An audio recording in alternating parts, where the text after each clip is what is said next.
خوشبو چمن کے گلوں میں کہاں، ایسے خوشبو چمن کے گلوں میں کہاں، جو نبی کے پسینے میں موجود ہے۔ ہم نے مانا کہ جنت بہت ہنسی، ہم نے مانا کہ جنت بہت ہنسی، چھوڑ کر ہم مدینے نہ جائیں کہیں، یوں تو جنت میں سب ہے مدینہ نہیں، یوں تو جنت میں سب ہے مدینہ نہیں، اور جنت مدینے میں موجود ہے۔ چھوڑنا تیرا طیبہ گوارا نہیں، چھوڑنا تیرا طیبہ گوارا نہیں، ساری دنیا میں ایسا نظارہ نہیں۔ ہم نے آنکھوں سے دیکھا نہیں ہے مگر، ہم نے آنکھوں سے دیکھا نہیں ہے مگر، ان کی تصویر سینے میں موجود ہے۔ خدا حافظ۔ سب کو السلام علیکم ورحمۃ اللہ وبرکاتہ۔ ہم نے آنکھوں سے دیکھا نہیں ہے مگر، ہم نے آنکھوں سے دیکھا نہیں ہے مگر، ان کی تصویر سینے۔ اللہ الرحمن الرحیم،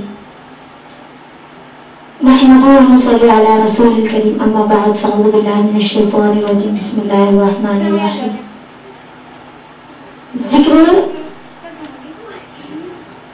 ذکر ایک ایسا درخت ہے جس پر معرفت کے پھل لگتے ہیں۔ صوفیہ کے اسلام میں احوال اور مقامات کے پھل لگتے ہیں، اور جنتی بھی ذکر کی کثرت ہوگی اتنی ہی اس کی درخت کی جڑ مضبوط ہوگی، اور جڑ مضبوط ہوگی اتنی ہی زیادہ پھل آئیں گے۔ ذکر اس پاک ذات کے قریب کر دیتا ہے جس کا ذکر کر رہا ہے، تاکہ اس کے ساتھ معاشیت نصیب ہو جاتی ہے۔ چنانچہ قرآن پاک میں ہے ان اللہ مع الذین اتقوا، اللہ جل شانہ متقیوں کے ساتھ ہے، اور حدیث میں بات ہے انا مع عبدی ما ذکرنی، میں اپنے بندے کے ساتھ رہتا ہوں جب تک وہ میرا ذکر کرتا رہتا ہے۔ اور ایک حدیث میں ہے کہ میرا ذکر کرنے والے میرے آدمی ہیں، میں ان کو اپنی رحمت سے دور نہیں کرتا، اگر وہ اپنے گناہوں سے توبہ کرتے ہیں تو میں ان کا حبیب ہوں، اور اگر وہ توبہ نہ کرے تو میں ان کا طیب ہوں، کہ ان کو پریشانیوں میں مبتلا کرتا ہوں تاکہ ان کو گناہوں سے پاک کروں۔ نیز ذکر کی وجہ سے جو اللہ جل شانہ کی معیت نصیب ہوتی ہے وہ ایسی معیت ہے جس کے برابر کوئی دوسری معیت نہیں ہے، نہ وہ زبان سے تعبیر ہو سکتی ہے نہ تحریر میں آ سکتی ہے۔ اس کی لذت وہی جان سکتا ہے جس کو یہ نصیب ہو جاتی ہے۔ اللہم ارزقنی منہ شیئا، ذکر غلاموں کے آزاد کرنے کے برابر ہے، مالوں کے خرچ کرنے کے برابر ہے، اللہ کے راستے میں جہاد کرنے کے برابر ہے۔ بہت سی روایات میں اس قسم کے مضامین بھی گزر چکے ہیں اور آئندہ بھی آنے والے ہیں۔ ذکر شکر کی جڑ ہے، جو اللہ کا ذکر نہیں کرتا وہ شکر بھی ادا نہیں کرتا۔ ایک حدیث میں آیا ہے کہ حضرت موسیٰ علیہ السلام اللہ جل شانہ سے عرض کیا، میں نے آپ صلی اللہ علیہ وسلم نے مجھ پر بہت احسانات کیے ہیں، مجھے طریقہ بتا دیجئے کہ میں آپ کا بہت شکر ادا کروں۔ اللہ جل شانہ نے ارشاد فرمایا کہ جتنا بھی تم میرا ذکر کرو گے اتنا ہی شکر ادا ہوگا۔ دوسری حدیث میں حضرت موسیٰ علیہ السلام کی درخواست ذکر کی گئی ہے کہ یا اللہ تیری شان کے مناسب شکر کس طرح ادا ہو۔ اللہ جل شانہ نے فرمایا تمہاری زبان ہر وقت ذکر کے ساتھ تر و تازہ ہے، اللہ کے نزدیک پرہیزگار لوگوں میں زیادہ معزز لوگ ہیں جو ذکر میں ہر وقت مشغول رہتے ہیں۔ اس کے لیے تقویٰ کا منتہا جنت ہے اور ذکر کا منتہا اللہ کی معیت. دل میں ایک خاص قسم کی قسوت یعنی سختی ہے جو ذکر کے علاوہ کسی چیز سے بھی نرم نہیں ہوتی. ذکر دل کی بیماریوں کا علاج ہے. ذکر اللہ کے ساتھ دوستی کی جڑ ہے اور ذکر سے غفلت اس کے ساتھ دشمنی کی جڑ ہے. اللہ کے ذکر کے برابر کوئی چیز نعمتوں کو کھینچنے والی اور اللہ کے عذاب کو ہٹانے والی نہیں ہے. ذکر کرنے والے پر اللہ کی سلوت یعنی رحمت اور فرشتوں کی سلوت یعنی دعا ہوتی ہے. جو شخص یہ چاہے کہ دنیا میں رہتے ہوئے بھی جنت کے باغوں میں رہے وہ ذکر کی مجالس میں بیٹھے کیونکہ یہ مجالس جنت کے باغ ہیں.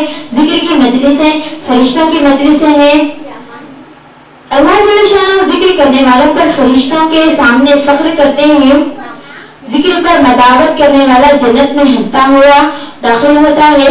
تمام اعمال اللہ کے ذکر ہی کے واسطے مقرر کیے گئے ہیں.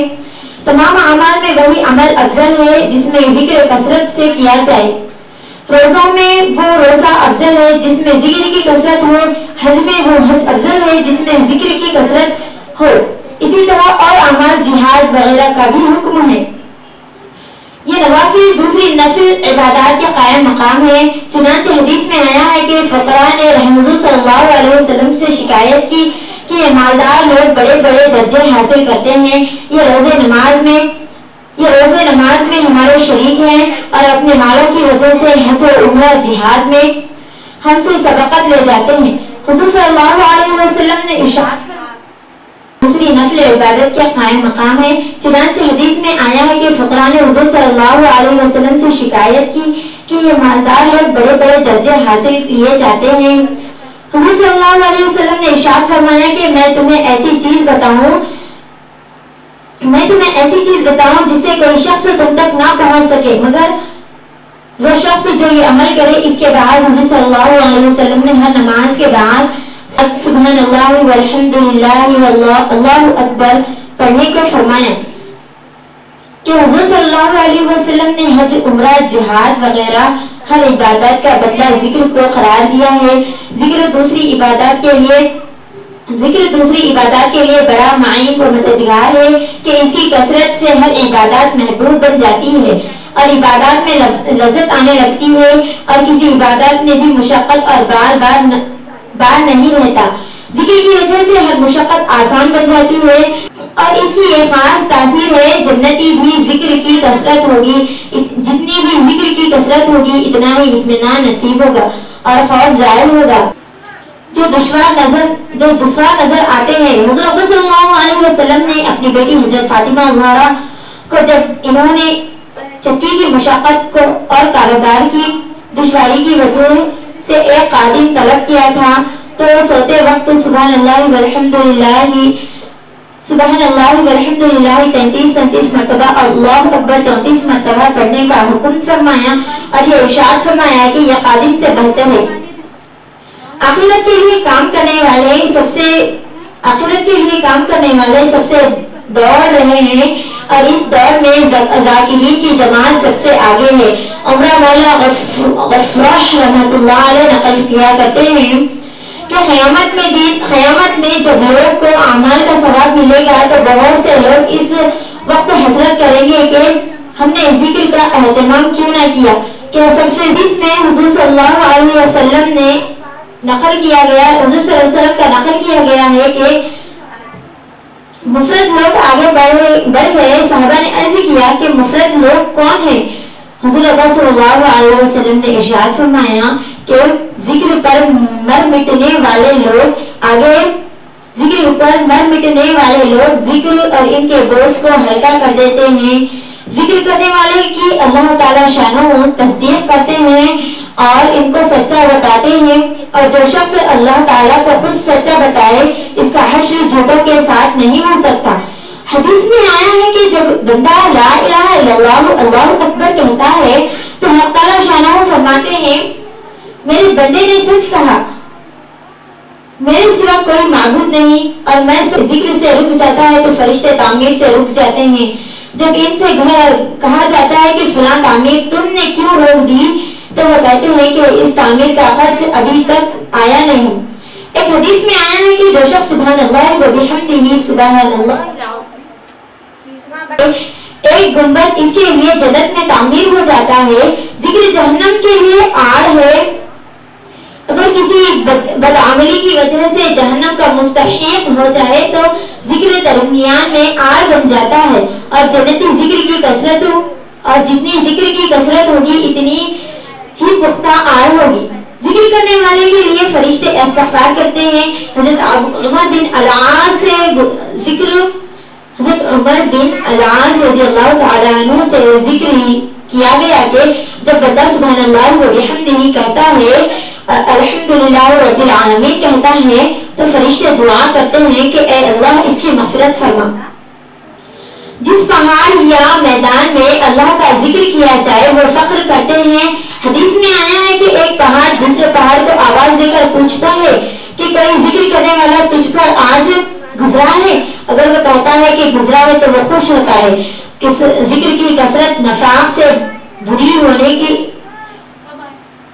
ذکر کی کثرت نفاق سے بڑے ہونے کا اطمینان ہے کیونکہ اللہ جل شانہ نے منافقوں کی صفت یہ بیان کی ہے کہ لا یذکرون اللہ الا قلیلا نہیں ذکر کرتے اللہ کا مگر تھوڑا سا.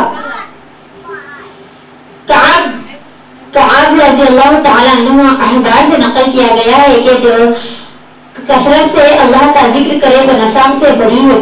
تمام نیک اعمال کے مقابلے میں ذکر کے لیے ایک خاص لذت ہے جو کسی عمل میں نہیں پائی جاتی. اگر ذکر میں اس سے لذت کے سوا کوئی بھی فضیلت نہ ہوتی تو یہی چیز اس کی فضیلت کے لیے کافی تھی. مالک رحمت اللہ علیہ بن دینار کہتے ہیں کہ میں رونق اور آخرت میں نور ہوگا. جو شخص راستوں میں اور گھروں میں سفر میں اور حضر میں کثرت سے ذکر کرے قیامت میں اس کے گواہی دینے والے کثرت سے ہوں گے. حق تعالی شانہ قیامت کے دن کے بارے میں فرماتے ہیں یوم تحدث اخبارها اس دن میں زمین اپنے خبریں بیان کرے گی. حضور صلی اللہ علیہ وسلم نے ارشاد فرمایا قیامت کے دن کے بارے میں فرماتے ہیں یوم تحدث اخبارها اس دن زمین اپنی خبریں بیان کرے گی. حضور صلی اللہ علیہ وسلم نے ارشاد فرمایا جتنے جانتے ہو اس کی خبریں کیا ہے. صحابہ نے الامی ظاہر کی تو حضور صلی اللہ علیہ وسلم نے ارشاد فرمایا کہ جس مرد عورت نے جو کام زمین پر کیا ہے وہ بتائے گی کہ فلاں دن فلاں وقت مجھ پر یہ کام کیا گیا ہے نیک ہو یا پھر برا. اس کے لیے مختلف جگہوں میں کثرت سے ذکر کرنے والوں کے گواہ بھی بکثرت ہوں گے. زبان جتنی دیر ذکر میں مشغول رہے گی لغویات جھوٹ غیبت وغیرہ سے محفوظ رہے گی. اس کے لیے زبان چپ تو رہتی ہی نہیں یاد ذکر اللہ میں مشغول ہوگی ورنہ لغویات میں.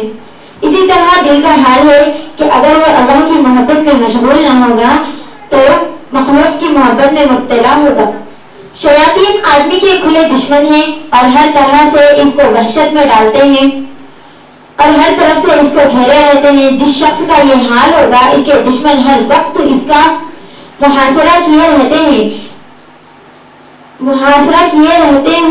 اس کا جو حال ہوگا ظاہر ہے اور دشمن بھی ایسے کہ ہر ایک ان میں سے یہ چاہے کہ جو تکلیف بھی پہنچا سکوں پہنچاؤ. ان لشکروں کو ہٹانے والی چیز ذکر کے سوا کوئی اور نہیں ہے. بہت سی احادیث میں بہت سی دعائیں آئی ہیں جن کے پڑھنے سے شیطان قریب بھی نہیں آتا اور سوتے وقت پڑھنے سے رات بھر حفاظت میں رہتے ہیں. حافظ ابن قیم رحمت اللہ علیہ نے بھی ایسی دعائیں متعدد ذکر کی ہے. ان کے علاوہ مصنف نے بھی 6 نمبروں میں سے انواع ذکر تفاضل اور ذکر کی بعض کلی فضیلتیں ذکر کی ہے اور اس کے بعد 75 فصیلیں خصوصی دعائیں ہیں اور دعاؤں میں سے جو خاص اوقات میں وارد ہوئی ہیں ذکر کی ہے جن کے اختصار کی وجہ سے چھوڑ دیا گیا ہے کہ توفیق والے کے لیے جو ذکر کیا گیا ہے یہ بھی کافی ہے، یہ بھی کافی سے زیادہ ہے، اور جس کو توفیق نہیں ہے اس کے لیے 1000 فضائل بھی بیکار ہے۔ وما توفیقی الا باللہ علیہ توکلت و الیہ انیب۔